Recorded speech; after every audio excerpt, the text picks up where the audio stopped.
Sim Notícias. Oferecimento: Hotel Ibis Style São Mateus. Linhares Online, conectando você e sua empresa ao mundo.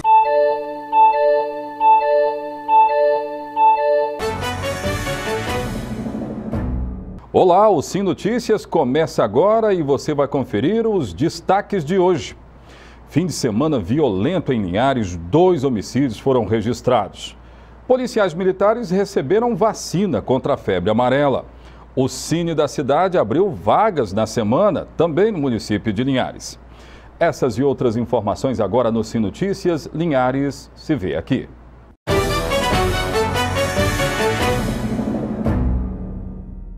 Esta edição, é bom lembrar, você também confere no canal 20 da RCA em Vitória, capital do estado. A semana começou com a oferta de vagas de emprego no Cine de Linhares. No total, 11 vagas procuram preenchimento. A Agência do Sistema Nacional de Empregos de Linhares, Cine, anunciou vagas para diversos cargos e níveis de escolaridade. A expectativa é de que, ao longo desta semana, centenas de trabalhadores procurem o órgão para se candidatar às vagas abertas no mercado linharense. São essas as oportunidades de trabalho: auxiliar de limpeza sem experiência, auxiliar de expedição com experiência, costureira de restauração de roupa com experiência, eletricista de manutenção industrial com experiência, impressor flexográfico com experiência, operador de empilhadeira com experiência, representantes de produtos hospitalares e soldador TIG, também com experiência. Quem tiver interesse nas vagas deve se dirigir à agência do Cine, na Avenida Governador Lindenberg, com a carteira de trabalho, o RG, CPF e comprovante de residência, a fim de fazer um cadastro com informações diversas sobre os candidatos. Só reforçando, o Cine de Linhares fica no centro da cidade. É preciso levar os documentos pessoais para fazer um cadastro. Segunda-feira é dia da coluna Inteligência Emocional com o terapeuta Wellington Magela. Vamos conferir?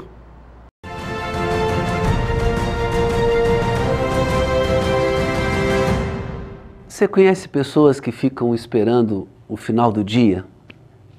Alguns outros que ficam esperando o final da semana, né? O happy hour no Brasil e em todos os lugares é na sexta-feira. Você fica esperando o final da semana. Há pessoas que dizem: eu estou louco para o final do mês chegar, ou para o final do ano chegar pelas festas.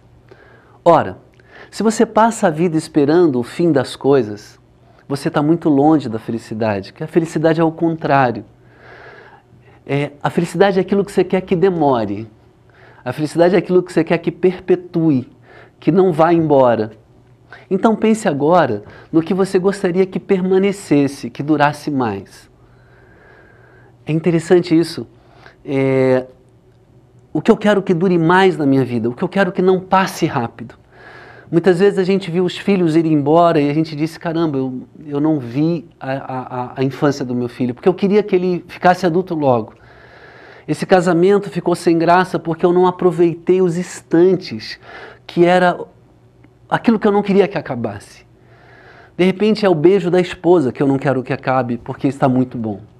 É o culto da igreja, ou a missa, que eu não fico olhando para o relógio louco que acabe. É o futebol que eu vou jogar e que eu quero que realmente permaneça ali.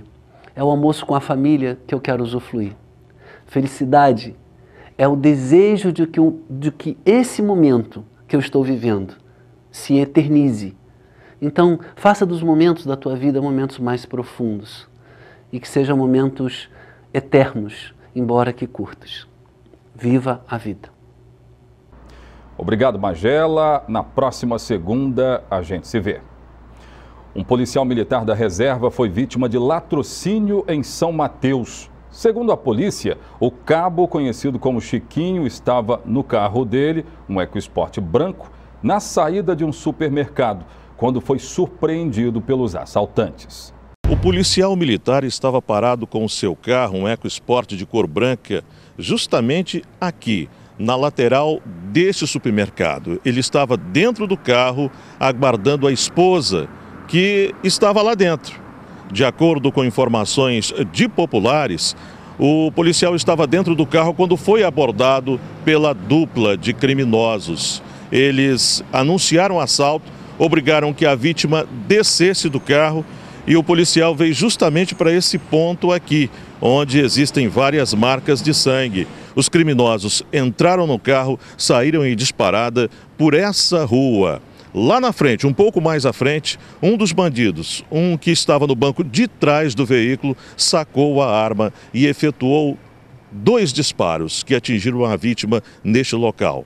Várias pessoas que estavam no momento presenciaram o crime e acionaram o corpo de bombeiros que veio até aqui. Porém, a vítima já havia ido a óbito. Francisco Carlos Nascimento, de 59 anos, era cabo da reserva remunerada da Polícia Militar. A prisão dos acusados aconteceu horas depois do crime. No momento da fuga, a dupla perdeu o controle do veículo e acabou batendo no meio-fio no canteiro central da BR-101. Essa resposta rápida, no sentido de que até nós mesmos estávamos presentes, comandando toda a operação, para que não aumente mais essa questão de insegurança com relação à própria população. Houve alguma resistência por parte dos bandidos no momento da prisão?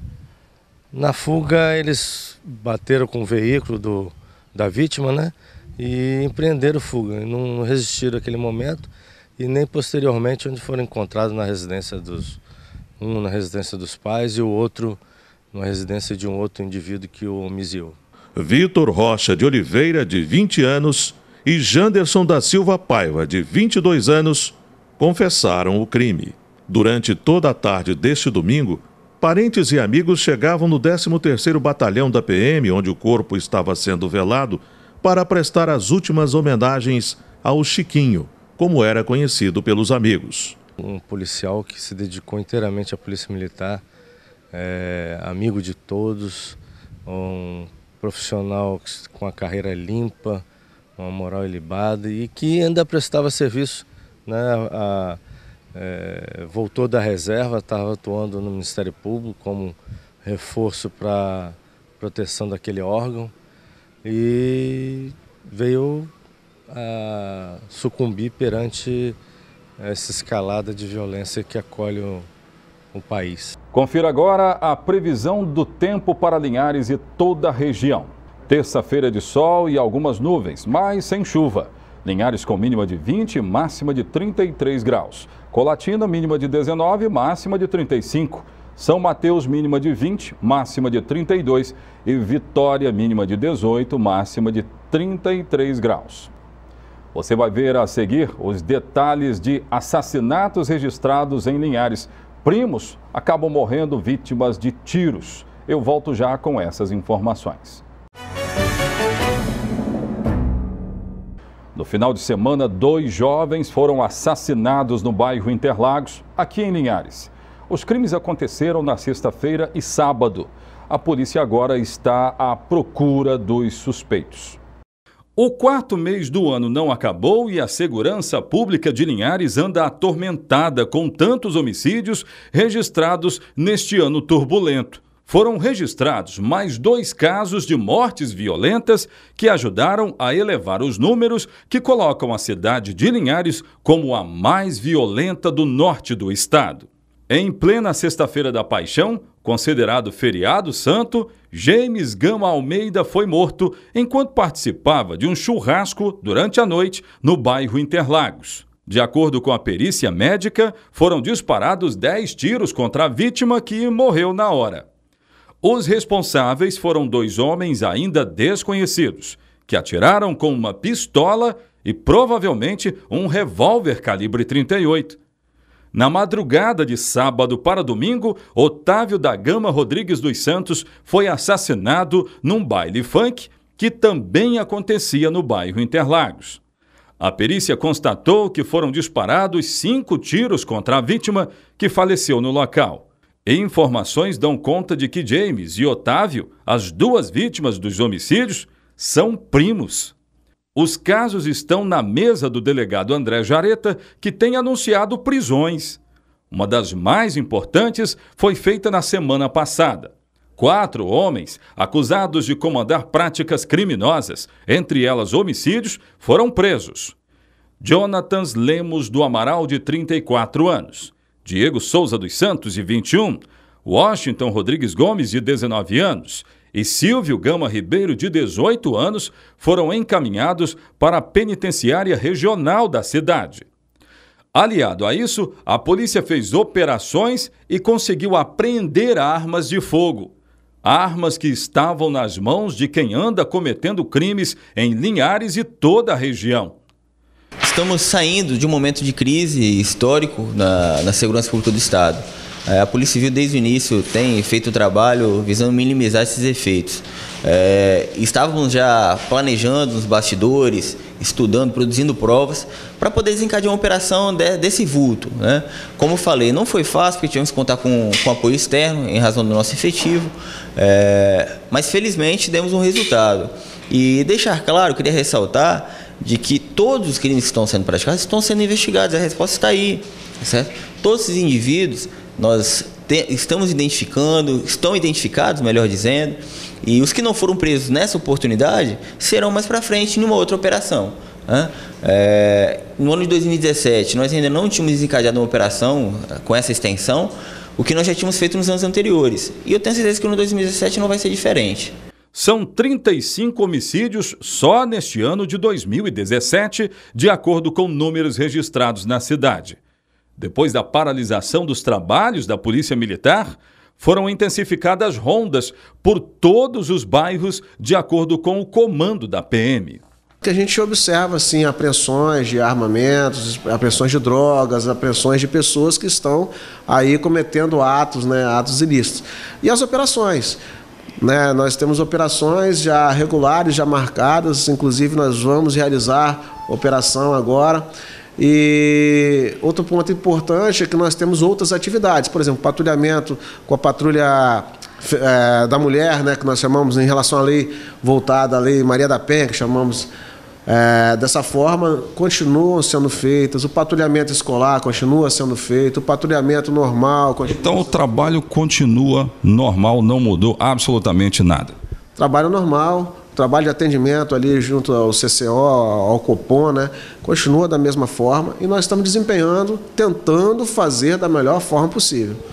Quem tiver informações que possam ajudar a polícia a elucidar mais esses 2 casos, deve manter contato através do telefone 181, não é necessário se identificar. Por meio da Secretaria Municipal de Saúde, policiais militares receberam doses da vacina contra a febre amarela, além de atualizarem os cartões de vacinação. A preocupação com a febre amarela chegou ao 12º Batalhão da Polícia Militar de Linhares. Por incentivo da prefeitura local, os militares foram vacinados contra a febre amarela, doença que vem assustando a população capixaba. Na última semana, os militares receberam as doses. Funcionários da Secretaria de Saúde também colocaram em dia o cartão de vacinação dos policiais militares do município. Também foram feitos exames de glicemia, além de testes rápidos de AIDS, sífilis e hepatites B e C, com resultados que saíram em 30 minutos. Todos os testes são realizados de acordo com as normas definidas pelo Ministério da Saúde e foram utilizados produtos registrados na Agência Nacional de Vigilância Sanitária, Anvisa. A ação foi elogiada pelo comandante da PM na região. As doses da vacina continuam sendo aplicadas nos moradores de toda Linhares e região. Elas estão em postos de saúde. Depois das confirmações de vários casos revelando o avanço da doença, Linhares intensificou esta vacinação.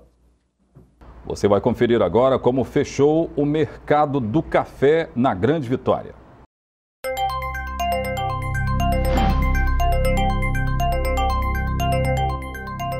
O Arábica tipo 6 foi cotado a R$ 434 a saca. O Arábica tipo 7, R$ 423. Já o Conilon tipo 7 foi cotado a R$ 401 a saca. Uma denúncia anônima informou o encontro de um corpo de um homem no Rio Doce, próximo ao IFES, no bairro Aviso. Até o momento, a polícia não tem muitas informações. Quem tiver alguma pista pode informar a polícia através do 181. As informações completas no Ronda da Cidade de amanhã, às 11h30. E no estacionamento do hipermercado Casa Grande, uma empresária teve o carro levado quando se preparava para deixar o local. Ela foi abordada por um homem branco que vestia calça jeans e camisa vermelha e, armado com um revólver, exigiu que ela entregasse um New Fiesta vermelho de placas PPA 9091 de Linhares. O assaltante teria fugido em direção ao bairro Interlagos. A polícia militar foi acionada até o local e, apesar das buscas por toda a região, até o momento, nenhum suspeito foi localizado. Hora de sabermos dos destaques do esporte, sempre com ele, Altemar Félix. Muito bem, Oséias, Capixabão 2017, semifinais, primeira divisão. O Itapemirim aumentou, e muito, a sua vantagem que tinha sobre o Tupi, depois da vitória de 2-0 em jogo realizado no último final de semana. Foi no Kleber Andrade. Tupi não estava muito acostumado ali com o Kleber Andrade, não. Andou jogando ali no campo do Vitória, teve dificuldades. Até porque, no próximo sábado, o Itapemirim vai jogar em casa. Numa partida que está, parando a cidade de Itapemirim, que fica próxima a Cachoeiro, no sul do estado. Já o 12 manteve a vantagem que tinha sobre o Espírito Santo no empate de 0-0 no último final de semana. Jogos de volta vão ser todos no próximo sábado, Oséias. Confira aí na tela, você telespectador. Itapemirim, Tupi, 22, agora, sabadão, 16 horas, no estádio José Olívio Soares, em Itapemirim. O 12 joga contra o Espírito Santo. Aí ninguém tem mando de campo, ninguém tem reduto, ninguém tem estádio. Só Itapemirim tem. Vai ser no dia, agora no sábado, só que às 16h30, no Kleber Andrade. Bem, Oséias, ao contrário de anos anteriores, pelo menos em campo, o futebol capixaba está nivelado por baixo. Eu torço, mas não destorço. Tem que falar a verdade. Eu vivo disso, mas tem que falar a verdade. A estrutura para as 4 linhas do Tupi é semi-amadora, com alguns jogadores desempenhando outras funções, além de jogar futebol. Tem advogado, tudo bem, tem técnico de futebol, tudo bem, só que eles não trabalham integralmente com o futebol profissional. Aí fica complicado. Outro detalhe é que nenhum dos times que chegaram às semifinais tem identificação forte de torcida. Nem mesmo o Tupi, que tem reduto no estádio Gil Bernardes, em Vila Velha, e com um bom trabalho de base. O certo é que quem for campeão vai ser campeão pela primeira vez na história. Porque essas equipes avançaram? Mudanças do futebol capixaba? Não, porque está nivelado por baixo, porque Rio Branco, que tinha um time melhor, caiu, o São Mateus, entre outros, e que prometem revolução agora a partir da Copa Espírito Santo. É esperar para conferir. Obrigado, Altemar, pelas informações. No próximo bloco, você vai conferir uma entrevista com o presidente da Câmara de Vereadores de Aracruz. Não perca, é um minutinho só. Estamos de volta com o Sim Notícias e a política tem se renovado muito. Muitas cabeças jovens estão fazendo parte dela no Brasil inteiro. Mas é um cenário que a gente vê também aqui no estado do Espírito Santo. Hoje, o Sim Notícias está recebendo o presidente da Câmara lá de Aracruz, que inclusive vem com a experiência de ter sido candidato a deputado estadual e agora vive a experiência de ser vereador em Aracruz. E a gente vai conversar com ele a partir de agora. Eu vou falar com o Alcântaro Filho, que está aqui conosco. Para mim, uma honra te receber aqui. Seja bem-vindo. Muito obrigado, prazer é todo nosso. Uma honra muito grande estar participando aqui desse jornal e falar um pouco da política do nosso município de Aracruz. Olha, são várias as questões que nós vamos colocar aqui e nosso jornal, ele está sendo bem aceito, bem assistido em Aracruz. Eu quero agradecer a todos de Aracruz que estão nos acompanhando através do Facebook e também do nosso canal 16.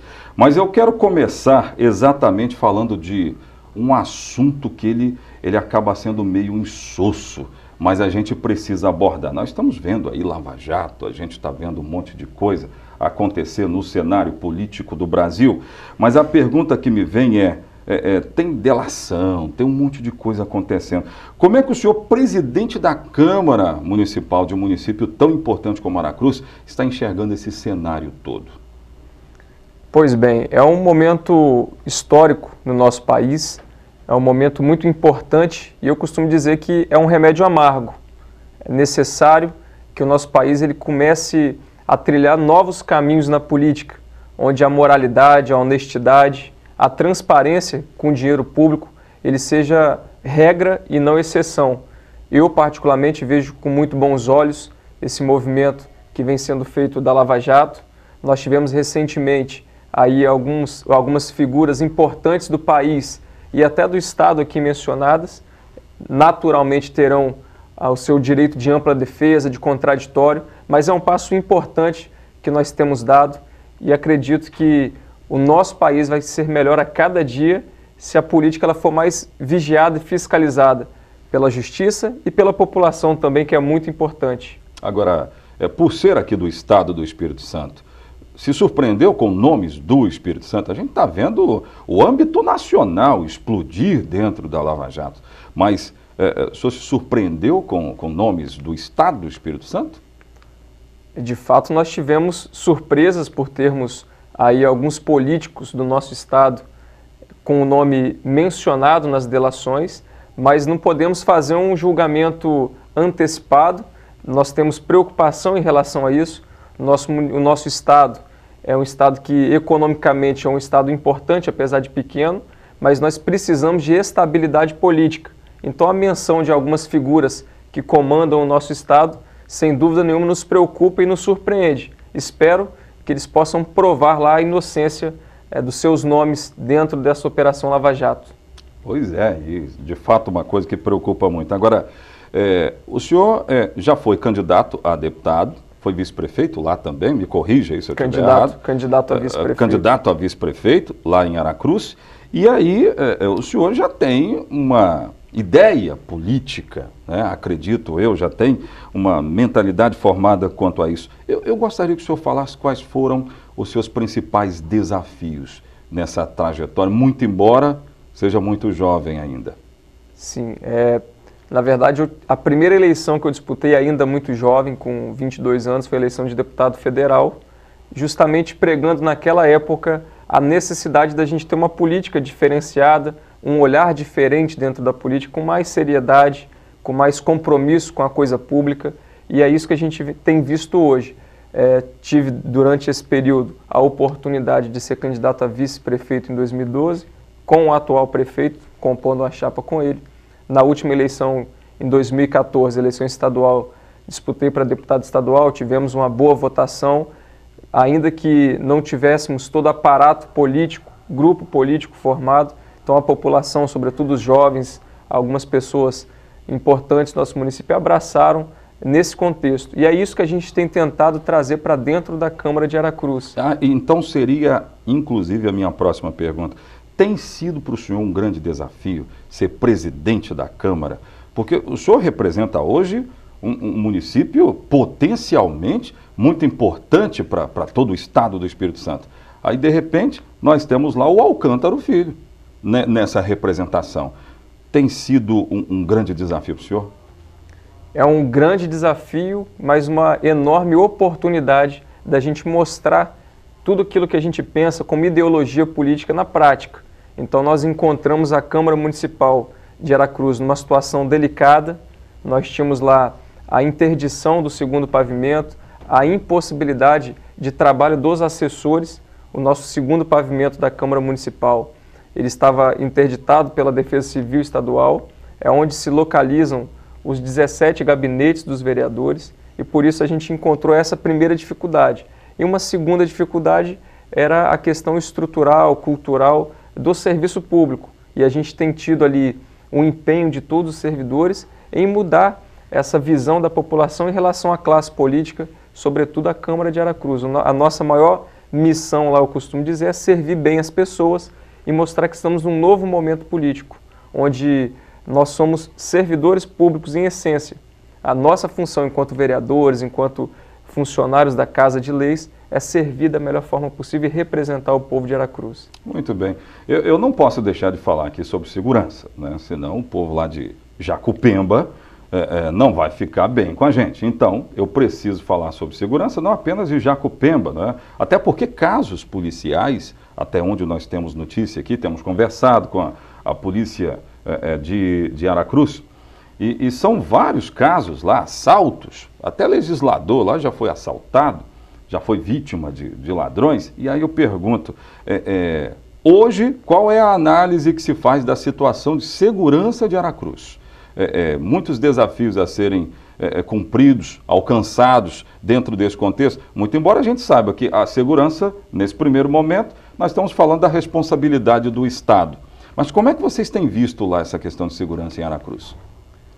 Assim como no estado do Espírito Santo, a segurança pública em Aracruz passou por momentos de calamidade. Ainda hoje nós encontramos grande dificuldade. O povo não recuperou a sensação de segurança na nossa cidade, como muito bem colocado. Em janeiro nós tivemos um assalto à mão armada, onde a vítima foi um vereador e a sua família, ali no distrito de Jacupemba. No final de fevereiro, nós tivemos outro vereador, lá da outra extremidade de Aracruz, do extremo sul de Aracruz, na comunidade de Santa Rosa. Outro vereador também, de igual forma, vítima de violência à mão armada, rendendo sua família e várias outras pessoas. Recentemente, nós tivemos um ex-presidente da Câmara Municipal, em pleno centro da cidade, quando chegava em casa foi abordado por um bando de criminosos, e ali também colocaram o revólver em sua cabeça e o renderam e levaram um carro. Então isso retrata esse cenário muito triste que nós vivenciamos em Aracruz. A Câmara Municipal ela não tem se furtado ao debate. Você falou muito bem, a competência primária do governo do Estado. Mas nós, enquanto Câmara Municipal, a gente está sensível a isso. A gente tem buscado, naquela época em que a PM foi obrigada a paralisar os serviços em razão dos seus familiares, nós tivemos uma visita ao governo do Estado. Em Linhares recebeu durante um tempo a Força Nacional, nós brigamos para receber. Eu disse em plenário que fomos enganados pelo governo, pelo secretário especial do governo do Estado, que nos prometeu que chegaria guarda lá, porque a situação também estava caótica no comércio, os comerciantes desesperados.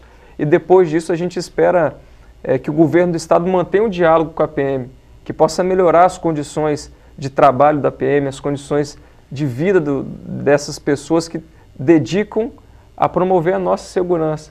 Então, o nosso pedido, enquanto vereador, enquanto representante da Câmara Municipal de Aracruz, junto aos demais vereadores, é que Aracruz seja olhado com mais carinho pelo governo do Estado, que a gente possa ter mais policiais na rua, com melhores condições, para que a nossa cidade, as nossas famílias, as crianças, possam ter tranquilidade para caminhar em Aracruz, que hoje está muito difícil. Muito bem. O cenário é de todas as cidades, claro, não é? Todas as cidades, se eu for perguntar para todo mundo aqui, ninguém ficou feliz com essa história, né? Que foi negra para todo o estado do Espírito Santo, realmente. Mas eu preciso ainda abordar, para a gente fechar, eu tenho alguns minutos ainda para a gente encerrar essa entrevista. Os 100 dias de governo, os primeiros 100 dias de governo, sempre são aqueles 100 primeiros dias de ajuste. Ajusta-se uma secretaria, uma outra secretaria.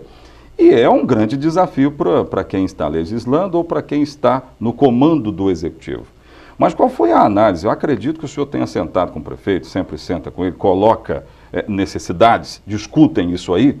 Eu queria que o senhor falasse sobre exatamente isso. Como é que está sendo para vocês viver este momento importante de crise e os 100 primeiros dias? Como é que foram? Será que foram 100 primeiros dias fáceis? Foram 100 primeiros dias de muito trabalho, grandes dificuldades na Câmara Municipal. Nós tivemos que superar, conseguimos a desinterdição lá do segundo pavimento para que pudéssemos receber os nossos assessores e normalizar o atendimento ao público. Nesse período a gente conseguiu fazer algo histórico na Câmara, que foi um curso de quase 100 horas para os nossos assessores de gabinete. falando um pouco da história, da função do legislativo, da função do vereador. Porque tem gente que confunde isso aí na sua visão. O cara, ele é contratado pelo executivo ou qualquer um servidor. Você acha que tem muita desinformação de quem vai praticar o serviço, às vezes, não sabe bem o que é, como é, por que está? Tem disso? Sim, às vezes a pessoa ela está passando pela primeira experiência na iniciativa pública e pode ter alguma dificuldade. Toda qualificação ela é muito importante. Então, como dito, o nosso objetivo é atender da melhor forma possível a população de Aracruz.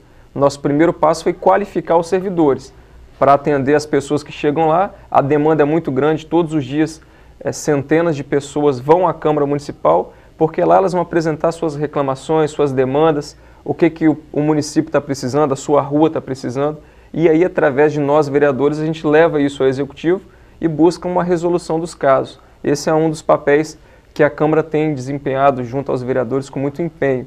Em relação ao Executivo, nós temos enfrentado lá, visto a dificuldade em algumas demandas sociais que ficaram mal planejadas pela gestão anterior. Então, nós tivemos esse momento de ajuste de equipe e a tendência, pela conversa que eu tive com o prefeito, é que obras que estiveram por anos paralisadas, elas voltem, obras importantes de infraestrutura, na área da saúde, que a nossa saúde pública seja melhorada, e aí eu destaco aqui, nós tivemos uma visita ao hospital, a Câmara Municipal visitou o hospital junto à Associação Vidas, que tem sido uma parceira importantíssima. Então, o Hospital de Aracruz, enquanto vários hospitais que são fundação estão em dificuldade, o nosso está em investimento, está sendo ampliado, reformado. Então, nós temos uma expectativa muito grande dessa gestão para que, de fato, Aracruz possa se desenvolver e melhorar cada dia mais. Muito bem. Nós entrevistamos este homem que tem um nome, às vezes, difícil de se dizer, né? Alcântaro Filho, né? Mas eu aprendi bem. E folgo em saber que é uma mente nova na Câmara Municipal de Aracruz e que tem destinado o serviço, o tempo importante para atender essa comunidade que a gente gosta e gosta muito. E obrigado por ter vindo aqui e nos atendido aqui no Sim Notícias. Muito obrigado.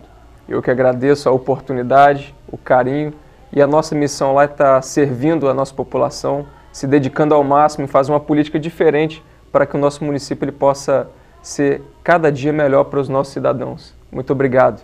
Pois é, para você que mora em Aracruz, principalmente, nós entrevistamos o presidente da Câmara Municipal, Alcântaro Filho, e tomara que todos aí participem bem dessa política pública, nós temos que participar.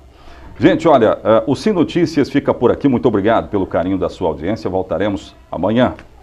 Até, tchau, tchau.